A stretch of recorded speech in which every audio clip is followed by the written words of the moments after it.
Hey guys, welcome back to Wiles HVAC and Stuff. Today I just wanted to sit down for a couple of minutes and have a conversation about your systems. Nobody ever wants to hear, hey, I think you need a new system.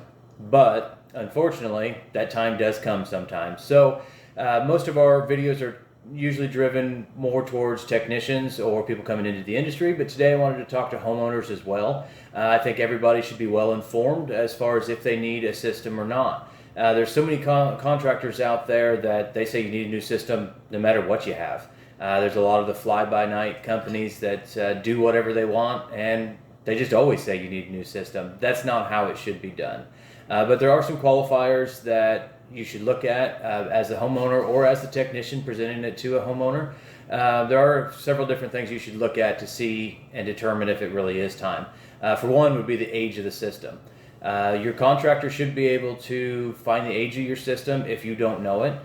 Contractor should be able to look in there at the serial number. It'll give you the manufacture date. Usually most equipment for most brands is usually 6 months to a year old, or was put in 6 months to a year after the actual manufacture date. So that should be able to get you pretty close to the age of it. The national average life expectancy in the United States right now is around 15 years. That does not necessarily mean in 15 years the furnace gives up, falls over, and just won't come back on again. But at 15 years, you do start seeing more troubles with it, more repairs, more frequent repairs, loss of efficiency, and things along those lines. So we always have to be mindful of what the age of the system is. I've seen some out there that are 30 years old and still run like the day they were taken out of the box. And then there are some out there that I've seen that are 5, 6 years old or less, and they need to be thrown away and have to be replaced. Condition of your system would be another thing to look at. That's where I say, some of them look pretty rough when they're only a few years old, and some of them look great when they're older. It depends on how it's been taken care of. Have you owned the furnace all of its life? Did you do maintenance every year on it? Did you have a certified technician come in, clean the furnace, check it for any kind of issues, oil everything, whatever it needed? Did you take care of it?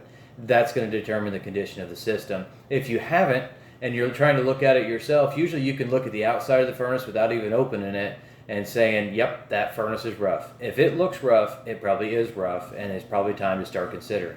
So condition would definitely be number 2. Number 3, I usually go with the efficiency. There's a lot of furnaces out there, different furnace ratings and everything. The government rates and the manufacturers rate the furnaces on the AFUE rating, which is annual fuel utilization efficiency. The furnaces going in nowadays, most of them are over 95. We've got 95, 96, 98. Depends on what brand and model you're going with, but about everything is in the 90s now. If you have a contractor that is coming to your home and trying to sell you an 80% efficient furnace, I would probably ask them, why are they not offering a 90%er? I don't care if it's a 91 or a 92, as long as it's over 90%. The price difference for a low efficiency furnace versus a high efficiency furnace is not that much different anymore. So don't buy the cheap one just because they say that it's just as good as the other, because a 90% furnace is way better than an 80% furnace. Just trust me. So if you've got a furnace out there that does have quite a few years on it, you may only be dealing with 70%, 75%, maybe 80% if you're lucky. But efficiency is definitely something to consider if you are thinking about moving forward to a new system. Just because we want to try to keep the electric and gas bills down as low as possible, we want to make sure you're staying comfortable and doing it affordably. So higher efficiency furnaces obviously do better with that. So the more efficiency, the better. Reliability would come in number 4. How reliable is the furnace that you have, or the one that's in front of you that you're working on? Does it have breakdowns? Has it had breakdowns? How often has it broke down? In the past year, the past season, the past 5 years, how often have you had to repair it? Cost of repairs would also be my top 5. How much money have you had to invest in this system to keep it running? If it costs you $500 or more a year in repair bills just to keep it running, it is not worth keeping.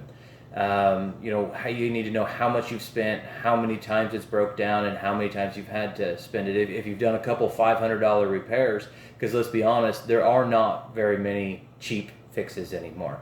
in any of them. It's not the heating and air industry, it's everything. You can't take your car to the mechanic without spending quite a bit of money these days. So everything costs a lot more, so we have to be mindful of how much money we're investing into it. If you've put a couple $500 repairs into it into the past couple years or few years, that's money that could have been invested towards a new system. So, that's one of those things to consider. How much have you been spending on it? So, those are my top 5. Is it time to replace the furnace or not? But the number one big thing to always remember is trust your contractor. Make sure you're using a contractor that you can trust. Make sure that person is licensed, certified, comes from a reputable company. You don't want to use one of these Chuck in a truck kind of guys and that's no offense to anybody named Chuck out there, but you don't want to use one of these guys that's just trying to sell you a new furnace because they want to make a little more money on it, because that's not how it should be done. There are a lot of qualifiers that qualify you for being in need of a new system, but not every furnace has to be thrown away and replaced right now every time. So make sure you're using somebody that you trust, and it's a good company, been around a long time, has a great name, and all those kind of things. Just some of those things to look at to figure out if you really do need a new furnace or not. If you have any questions or comments, please put them in the comments below. Make sure you subscribe, share, and like as much as possible. Thank you, and God bless.